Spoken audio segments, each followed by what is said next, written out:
నమస్కారం. ఆధ్యాత్మిక వార్తావాహిని భక్తి విశేషాలకు స్వాగతం. యాదాద్రి పాతగుట్టలో శ్రీ లక్ష్మీ నృసింహస్వామికి అష్టోత్తర కలశాభిషేకం ఘనంగా జరిగింది. బ్రహ్మోత్సవాల ముగింపు సందర్భంగా స్వామి అమ్మవార్లకు సువర్ణ ప్రతిష్ఠ అలంకార మూర్తులకు హారతి నివేదించారు. ఆలయ మండపంలో అష్టోత్తర శత కలశాలకు హవనక పూజలు శాస్త్రోక్తంగా నిర్వహించారు. అనంతరం ఉత్సవ మూర్తులకు శతఘటాభిషేకం శాస్త్రోక్తంగా జరిగింది.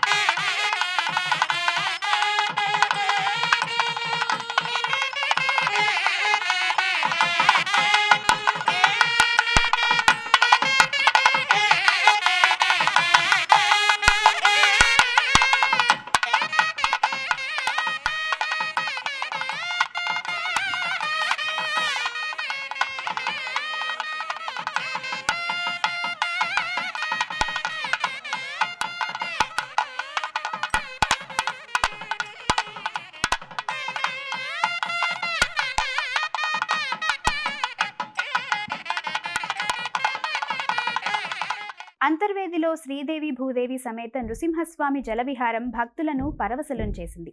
ఉదయం స్వామివారికి పూజలు చేశారు. సాయంత్రం 6:20 ఉత్సవమూర్తులను పుష్పక వాహనంపై కొలువుదీర్చి గోవిందనామస్మరణలతో పురవీధుల్లో ఊరేగించారు. ఆలయ ఉత్తర గోపురం వద్ద ఉన్న పుష్కరిణిలో ఏర్పాటు చేసిన హంసవాహనంపై ఆసీనులను చేశారు. విద్యుత్ దీపాలు, రకరకాల పూలతో ప్రత్యేకంగా అలంకరించిన హంసవాహనంపై కొలువుదీర్చారు. బాణాసంచ, మంగళవాయిద్యాల నడుమ స్వామి అమ్మవార్ల విహారం వేడుకగా సాగింది.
జగిత్యాల జిల్లా వెల్గటూర్ మండలం స్తంభంపల్లిలోని స్వయంభూ శ్రీ వెంకటేశ్వర స్వామి ఆలయ బ్రహ్మోత్సవాలు ఘనంగా జరుగుతున్నాయి. ఉత్సవాల్లో భాగంగా నిర్వహించిన రథోత్సవం నేత్రపర్వమైంది. తొలుత స్వామివార్లకు విశేష పూజలు చేశారు. అనంతరం సుందరంగా అలంకరించిన రథంలో కొలువు తీర్చారు. మేళ తాళాలు, మంగళ వాయిద్యాల నడుమ స్వామివారు మాడవీధుల్లో విహరిస్తూ భక్తులకు అభయప్రదానం చేశారు.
కర్నూలు జిల్లా కోడుమూరులోని శ్రీ చౌడేశ్వరి దేవి బ్రహ్మోత్సవాలు నేత్రపర్వంగా జరిగాయి. బ్రహ్మోత్సవాల్లో ప్రధాన ఘట్టమైన అమ్మవారి రథోత్సవం అత్యంత వైభవంగా జరిగింది. విశేష సంఖ్యలో విచ్చేసిన భక్తులు ప్రత్యేకంగా అలంకరించిన రథంలో ఊరేగుతున్న జగన్మాతను దర్శించి తరించారు.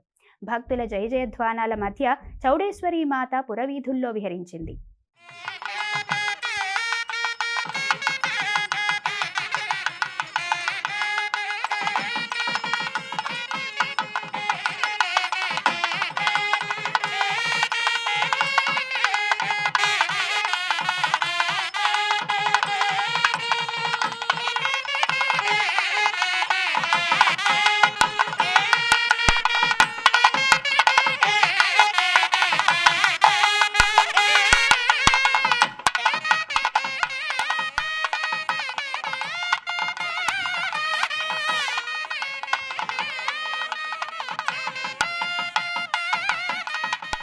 బాపట్ల జిల్లా పేరాలలోని శ్రీ మదనగోపాలస్వామి దేవస్థానంలో శ్రీ రుక్మిణి సత్యభామ సమేత మదనగోపాలస్వామి వారి బ్రహ్మోత్సవాలు ఘనంగా పరిసమాప్తమయ్యాయి.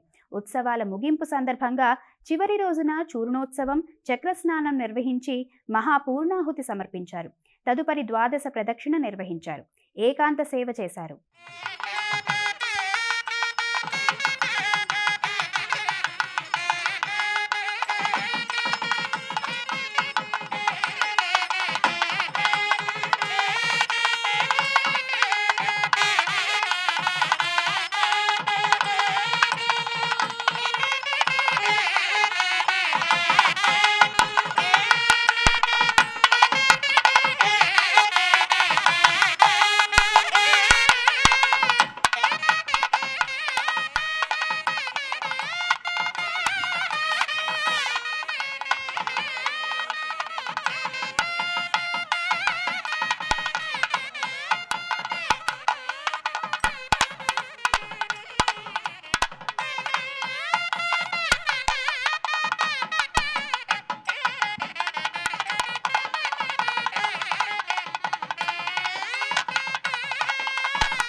వికారాబాద్ జిల్లా పరిగిలోని శ్రీ లక్ష్మీ వెంకటేశ్వర స్వామి వారి దేవస్థానంలో మాస కళ్యాణోత్సవం ఘనంగా జరిగింది. విశేష పూజల అనంతరం స్వామివార్లను సుందరంగా అలంకరించిన ప్రత్యేక వేదికపై కొలువు తీర్చారు. మేళ తాళాలు, మంగళ వాయిద్యాల నడుమ నిర్వహించిన మాంగళ్యధారణ ఘట్టం భక్తులను పరవశులను చేసింది. ఎమ్మెల్యే డాక్టర్ రామ్మోహన్ రెడ్డి, సతీమణి ఉమారెడ్డి దంపతుల ఆధ్వర్యంలో జరిగిన ఈ కార్యక్రమంలో అనేక మంది భక్తులు పాల్గొన్నారు.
తిరుమలలో భక్తుల రద్దీ కొనసాగుతోంది. వైకుంఠం క్యూ కాంప్లెక్స్లోని 11 కంపార్ట్మెంట్లు భక్తులతో నిండి ఉన్నాయి.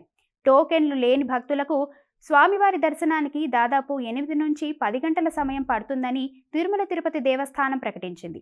సోమవారం 69,000కు పైగా భక్తులు స్వామివారిని దర్శించుకున్నారు. హుండీల ద్వారా తిరుమల తిరుపతి దేవస్థానానికి 3.77 కోట్ల రూపాయల ఆదాయం లభించింది. ఇలా ఉండగా శ్రీనివాస మంగాపురంలో ఆదివారం నుంచి ప్రారంభమయ్యే బ్రహ్మోత్సవాలకు సంబంధించిన కార్యక్రమ వివరాలతో పుస్తకాలను విడుదల చేశారు టీటీడీ చైర్మన్ బిఆర్ నాయుడు. అలాగే హైదరాబాద్కు చెందిన సాయి సిద్ధార్థ్ ఎంటర్ప్రైజెస్ సంస్థ టీటీడీ అన్నప్రసాదం ట్రస్టుకు 10,51,000 రూపాయలను విరాళంగా అందించింది. తిరుమలలో శ్రీవారి సాలకట్ల తెప్పోత్సవాల తేదీలు ఖరారయ్యాయి. ఈ నెల 26 నుంచి మార్చి 2 వరకు జరిగే తెప్పోత్సవాల్లో స్వామి అమ్మవార్లు పుష్కరంలో దర్శనమిస్తారు. ప్రముఖ పుణ్యక్షేత్రమైన అన్నవరం సత్యదేవుని సన్నిధిలో 6వ తేదీ నుంచి 15వ వరకు కోటికి తులసి పత్రి పూజలు జరగనున్నాయి. ఆంధ్రప్రదేశ్ రాష్ట్రం సస్యశ్యామలంగా ఉండాలని ఆకాంక్షిస్తూ ఈ పూజలను చేపట్టనున్నట్టు ఆలయ కార్యనిర్వహణ అధికారి త్రినాథరావు తెలిపారు. భక్తులకు అవసరమైన అన్ని ఏర్పాట్లు చేస్తున్నామన్నారు. ఈ నెల 6/2/2024 15/2/26 వరకు ఈ కార్యక్రమం 60 మంది పురోహితులతో ఈ కార్యక్రమం నిర్వహించబడుతుంది. ఈ కార్యక్రమం ముఖ్య ఉద్దేశం ఏంటంటే రాష్ట్రం సుభిక్షంగా ఉండాలని, పాడి పంటలతో తొలగాలని, అందరూ సుఖ సంతోషాలతో ఉండాలని చేసే ఈ కార్యక్రమం గతంలో ఈ దేవాలయంలో 2 పర్యాయం చేయడం జరిగింది. ఇది 3వ పర్యాయం. ఈ కార్యక్రమంలో పాల్గొనడానికి భక్తులకు కూడా అవకాశం కల్పించడం జరుగుతుంది. ఈ 10 రోజులు ఈ కార్యక్రమంలో ప్రత్యక్షంగా పాల్గొని స్వామివారి సేవించుకునే అవకాశం ఒక జంటకి 50,000 నిర్ణయించడం జరిగింది. ఎవరైనా 50,000 కట్టినట్టయితే ఈ 10 రోజులు స్వామివారి సేవలో ప్రత్యక్షంగా పాల్గొంటారు. వారికి శేషవస్త్రం, స్వామివారి ప్రసాదం కూడా అందించడం జరుగుతుంది. పశ్చిమ గోదావరి జిల్లా భీమవరం ప్రజల ఇలవేల్పు శ్రీ మావుళ్ళమ్మ అమ్మవారి 62వ జాతర ఉత్సవాలు ఘనంగా జరుగుతున్నాయి. ఉత్సవాల్లో భాగంగా అమ్మవారు 5 నుంచి రోజుకొక అలంకారంలో అనుగ్రహించనున్నారు. ప్రతి ఏటా మావుళ్ళమ్మ తల్లి వివిధ రూపాలలో భక్తులకు దర్శనమిస్తారు. అమ్మవారి దర్శనానికి భక్తులు పెద్ద సంఖ్యలో తరలివస్తున్నారు. వేములవాడ బద్దిపోచమ్మ ఆలయానికి భక్తులు బారులు తీరారు. సోమవారం రాజన్నను దర్శించుకున్న భక్తులు మరుసటి రోజు బద్దిపోచమ్మను దర్శించుకోవడం ఆనవాయితీ. ఇందులో భాగంగా బోనం ఎత్తుకొని డప్పు చప్పుళ్ల నడుమ ఆలయానికి చేరుకొని అమ్మవారికి బోనాలు సమర్పించారు. ఒడిబియ్యం పోసి మొక్కులు చెల్లించుకున్నారు.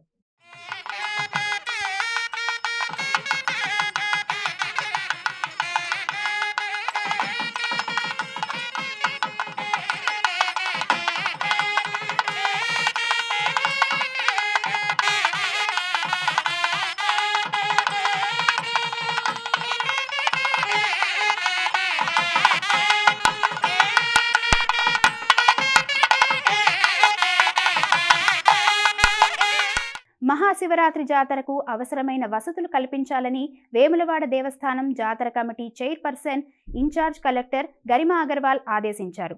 కలెక్టర్ కార్యాలయంలో ఆయా శాఖల అధికారులతో సమీక్షా సమావేశం నిర్వహించారు. రద్దీకి అనుగుణంగా బస్సులను అందుబాటులో ఉంచాలన్నారు. సమావేశంలో ఎస్పీ మహేష్ బి గీతే, ఏఎస్పీ రుత్విక్ సాయి, అదనపు కలెక్టర్ గడం నగేష్ తదితరులు పాల్గొన్నారు. హైదరాబాద్ కొత్తపేట న్యూ మారుతి నగర్లో శ్రీ సీతారాముల కళ్యాణోత్సవం నేత్రపర్వమైంది. డాక్టర్ శ్రీనివాస్ స్వామీజీ ఆధ్వర్యంలో సుందరకాండ సప్తాహం ముగింపు సందర్భంగా ఈ ఘట్టాన్ని నిర్వహించారు. విశేష పూజల అనంతరం స్వామి అమ్మవార్లను ప్రత్యేక వేదికపై కొలువుదీర్చారు. మంగళ వాయిద్యాలు, మేళ తాళాల నడుమ నిర్వహించిన మాంగళ్యధారణ ఘట్టాన్ని తిలకించిన భక్తులు పరవశులయ్యారు. అనంతరం నిర్వహించిన గ్రామోత్సవం వైభవోపేతమైంది. శ్రీశైల మల్లన్న క్షేత్రంలో సహస్ర దీపార్చన వైభవంగా జరిగింది. సహస్ర దీపార్చన మండపంలో వేద పండితుల మంత్రోచ్చారణల నడుమ 1000 దీపాల ఉత్సవాన్ని నేత్రపర్వంగా నిర్వహించారు. ప్రతి సోమవారం రాత్రి లోక కళ్యాణార్థం ఈ వేడుకను నిర్వహించడం ఆనవాయితీగా వస్తోంది. ఈ కార్యక్రమంలో అర్చకులు, వేద పండితులతో పాటు భక్తులు పాల్గొన్నారు.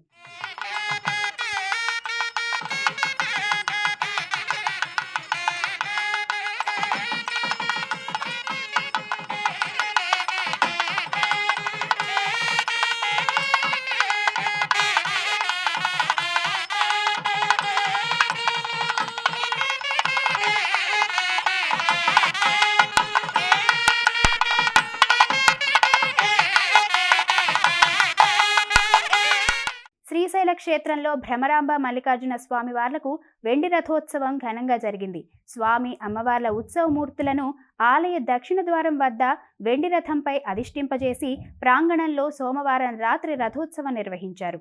పలువురు భక్తులు ఈ కార్యక్రమంలో పాల్గొన్నారు.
శ్రీశైల భ్రమరాంబ మల్లికార్జున స్వామి వార్లను రాష్ట్ర మంత్రులు ఆనం రామనారాయణ రెడ్డి, బీసీ జనార్దన్ రెడ్డి, అనిత దర్శించుకున్నారు. వారికి మహాద్వారం వద్ద దేవస్థానం చైర్మన్ పోతుగుంట రమేష్ నాయుడు, ఈవో శ్రీనివాసరావు ఆలయ మర్యాదలతో స్వాగతం పలికారు.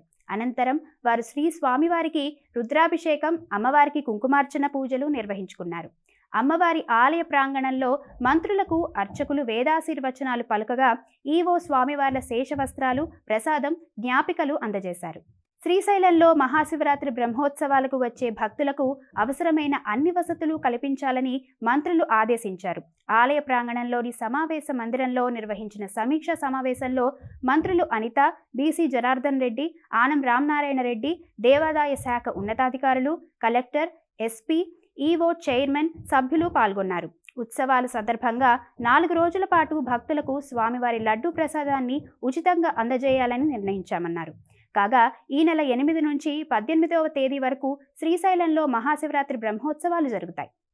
ఆధ్యాత్మిక భావనలో ఆ యొక్క మల్లికార్జున స్వామిని, బ్రహ్మరాంబికా దేవిని చూడాలి అని చెప్పి వచ్చేటువంటి వాళ్ళందరికీ కూడా బాగా ఇబ్బందికరం లేకుండా అన్ని సౌకర్యాలతో క్యూ లైన్లను ఏర్పాటు చేయడం, ఎటువంటి పరిస్థితుల్లో కూడా క్యూ లైన్లు ఆగకుండా దర్శన కార్యక్రమాలు కొనసాగిస్తూనే విఐపీలకు కానీ, వివిఐపీలకు కానీ, అలాగే అధికార యంత్రాంగం, మీడియా వారికి ప్రత్యేక దర్శనాలు ఉండే విధంగా ఏర్పాటు చేసుకోమని చెప్పడం జరిగింది. ఇవి ఈనాటి భక్తి విశేషాలు. తదుపరి ఆధ్యాత్మిక వార్తావాహిని భక్తి విశేషాల్లో మళ్ళీ కలుద్దాం. అంతవరకు సెలవు. నమస్కారం.